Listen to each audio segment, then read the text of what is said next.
कि जो ये कांग्रेस पार्टी का उम्मीदवार है 420 की एफआईआर दर्ज है। कैंडिडेट भी कैसा घोषित किया है जिसके ऊपर एफआईआर दर्ज है, क्रिमिनल रिकॉर्ड है, जो उनके बैंक बैलेंस है, जो उनकी प्रॉपर्टी है, वो उनको सबको सार्वजनिक करता है।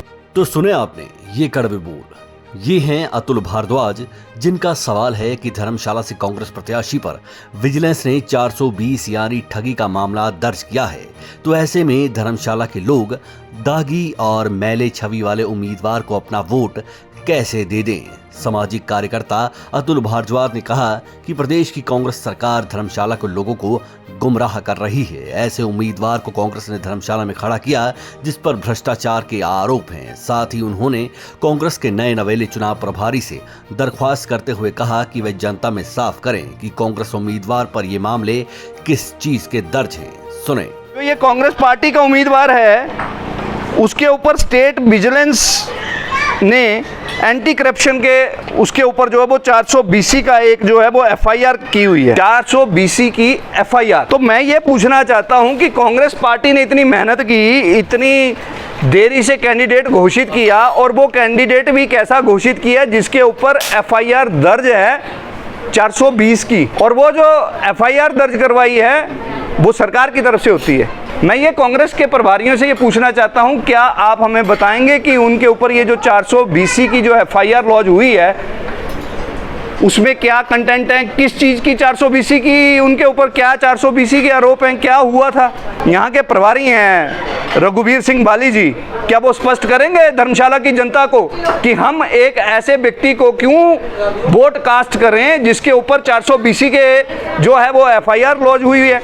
एक के बाद एक अतुल भारद्वाज ने कांग्रेस को ऐसा धोबी पछाड़ अपने बयानों से दिया कि मानो सेंट्रल यूनिवर्सिटी की जंग का गुस्सा सारा कांग्रेस पर उड़ेल दिया हो। उन्होंने कहा कि सोने पर सुहागा तो ये है कि कांग्रेस के मीडिया कोऑर्डिनेटर आए दिन प्रदेश सरकार के कसीदे करते रहते हैं, लेकिन वे खुद सरकार के एक विभाग के डिफॉल्टर ठेकेदार हैं।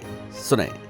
इनके जो एक और प्रवक्ता हैं, मैं उस प्रवक्ता का भी थोड़ा सा देख रहा था, ब्राह्मण आदमी हूँ, कुंडली और टिपड़ा बनाना और जाना देखना जानता हूँ, तो मैं देख रहा था उनके ऊपर भी एक ये उनके ऊपर भी जो है वो एक ये सीमेंट का जो है वो बेचने का आरोप लगा है, और शायद ये हो सकता है कि ये विभाग से भी ये ब्लैक लिस्टेड भी हुए हों। कैंडिडेट वो जिसके ऊपर एफआईआर लॉन्च, और मीडिया में बोलने वाले प्रवक्ता वो जिनके ऊपर भी एफआईआर लॉन्च। इनके आसपास की जुंडली जितनी, वो सारे के सारे उनके ऊपर क्या क्या आरोप हैं, किस प्रकार से उनके ऊपर जो है वो प्रश्न चिन्ह लगे हुए हैं। कांग्रेस पार्टी के कार्यकर्ताओं से भी पूछना चाहता हूं और धर्मशाला की जनता को ये बताना चाहता हूं कि क्या आप ऐसे उम्मीदवार का चयन करेंगे जिसके ऊपर 420 के आरोप जो है वो एफआईआर जो है वो। तो सुना आपने क्या कह रहे हैं अतुल भारद्वाज। कई तरह के सवाल उठाते हुए समाज सेवी अतुल भारद्वाज ने कहा कि धर्मशाला की जनता स्मार्ट है और अपना भला बुरा सब जानती है। क्या वजह रही कि मुख्यमंत्री सुक्खू को कोई साफ छवि वाला नेता चुनाव में नहीं मिला? क्या वजह रही जब सेंट्रल यूनिवर्सिटी के 15 करोड़ जमा करवाने हैं तो सरकार उसे वक्त रहते नहीं करवा पाई? ऐसे ही कई और भी सवाल अतुल भारद्वाज ने किए। अब उनके सवालों में कितना दम है ये तो कांग्रेस ही बता सकती है, लेकिन इतना जरूर है कि उपचुनाव के बीच अतुल भारद्वाज के ये जुबानी तीर कांग्रेस प्रत्याशी को भेदने में कोई कसर नहीं छोड़ने वाले।